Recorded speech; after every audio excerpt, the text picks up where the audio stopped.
السلام عليكم والدو جوجي عرورتا cuntada qasbaysan cuntada marka caruurta lagu qasbo ama aad dhahdid hal mar kala afkaygash special caruurta oo dheerta 5 sano ka yar maxaa ku dhici karo waxaa ku dhici karo in horta number 1 game u arkaanba maxaa ay diidaan ama maanta dhaa barayso ama ka daba cararayso game u arkaanba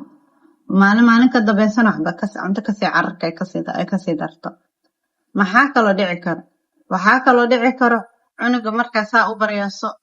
inuu dhihi karo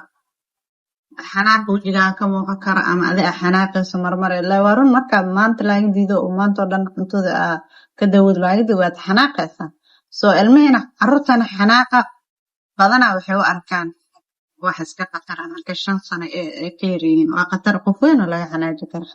marka carruurta qof weyn laga xanaaji karto khatar oo moor way ka sii xanaajinayaan marka cunuga isaga cuntada u baahan u jeedid baahan inuu naf leeyahay oo ka diidaa waxaana keenayso daba cararka badan marka jooji waxaa diyaar u nahnay hadda caawinaad u baahato inaan ku caawino insha Allah ku soo biir kalaas madan insha Allah.